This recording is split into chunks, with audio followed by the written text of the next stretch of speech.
ایک دن میں بابا جی سے مل کی تیاری کر رہا تھا، بابا جی کے پاس جانا چاہ رہا تھا۔ میرے ایک دوست نے شاہد بیگ صاحب وہ تشریف لائے، کہنے لگے کہاں جا رہے ہو؟ میں نے کہا میں بابے سے ملنے جا رہا ہوں۔ کہنے لگے میں بھی ساتھ چلوں؟ میں نے کہا چلیے۔ ہم دونوں بابا جی کے پاس پہنچے، میں نے اپنی بات چیت کی جو مجھے کرنی تھی۔ بیگ صاحب کہنے لگے کہ انہوں نے اپنا مسئلہ بیان کیا کہ بابا جی بڑے عرصے سے بے روزگار، پریشان، مالی طور پر بہت زیادہ ڈسٹرب ہوں۔ بابا جی اپنی ترنگ میں بیٹھے تھے، ایک ان کا اپنا مخصوص انداز ہے، اس میں تشریف فرما تھے۔ اب نے کہا اچھا کیا پریشانی ہے؟ مالی طور پر ڈسٹرب، پیسے نہیں ہیں، روزگار نہیں۔ اب نے فرمایا جو کام میں تمہیں بتاؤں کیا تم کرو گے؟ جی حضور بالکل کروں گا، آپ کہیں میں پہاڑ سے چھلانگ مار دوں گا، میں تو ویسے ہی ڈسٹرب ہوں۔ بابا نے کہا نہیں اس کی نوبت نہیں آئے گی، بس جو تمہیں کام بتا رہا ہوں اس کو صحیح سے سنو اور اس پر عمل کرو، تمہاری یہ پریشانی ختم ہو جائے گی۔ بیگ صاحب کہنے لگے جی آپ فرمائیں۔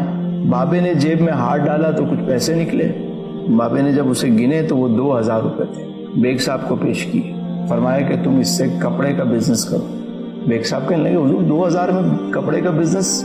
فرمایا ہاں، صدر جاؤ اور یہ جو ڈسٹنگ والا تولیہ ہوتا ہے یہ خریدو 2000 روپے کا، اور یہ جو کپڑے ہوتے ہیں گاڑیاں صاف کرنے کے یہ خرید لو اور اسے تم بیچو۔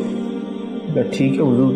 پھر کا جو پروفٹ ہو اس کا 5% اسی وقت اللہ کی راہ میں تقسیم کرنا اور پھر گھر جانا۔ ٹھیک ہے۔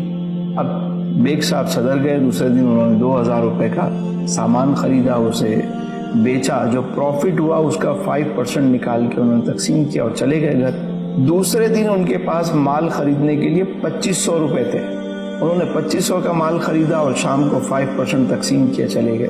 تیسرے دن ان کے پاس 3000 روپے تھے۔ اس طرح ان کا بزنس چل نکلا۔ پھر کیا ہوا کہ انہوں نے ایک اسٹال لے لیا، ایک ٹھیا لے لیا وہاں پہ۔ اس کے بعد ایک دکان، پھر 2 دکانیں، پھر 4 دکانیں، کام چل نکلا، یہاں تک کہ ان کو 5% کو کیلکولیٹ کرنے کے لیے اور اس کا حساب کتاب رکھنے کے لیے ایک پوری ٹیم ہائر کرنی پڑی۔ شروع میں تو وہ یہ کرتے کہ جو 5% ہوتا اس کا کھانا پیک کراتے اور جاتے ہوئے راستے میں وہ کھانا تقسیم کرتے ہوئے گھر چلے جاتے۔ جب کام بڑھ گیا تو پوری ٹیم اس کو مینیج کرنے لگی۔ ایک دن وہ میرے پاس آئے، کہنے لگے کہ بابا جی کے پاس چلنا ہے۔ میں نے کہا چلو۔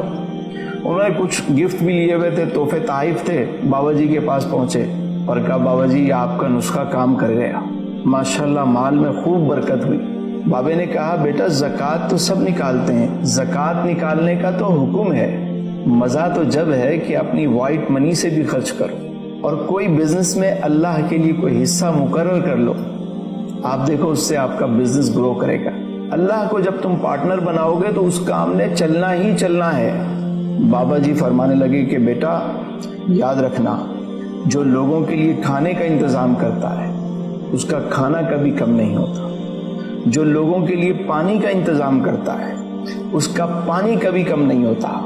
اگر تم چاہتے ہو کہ تم اور تمہارے بچے بیمار نہ ہوں تو لوگوں کے لیے علاج معالجے کا انتظام کر دو، مریض کے لیے علاج کی سہولت فراہم کر دو۔ اور اگر تم چاہتے ہو کہ تمہارے گھر کی عزت محفوظ رہے تو غریب کی بچیوں کے لیے چادر اور ان کے لباس کا انتظام کر دو۔ اگر تم چاہتے ہو کہ تمہارے علم میں اضافہ ہو تو لوگوں کو علم بانٹنا شروع کر دو۔ جو چیز اللہ کی راہ میں خرچ کی جاتی ہے اس میں اضافہ ہی ہوتا ہے۔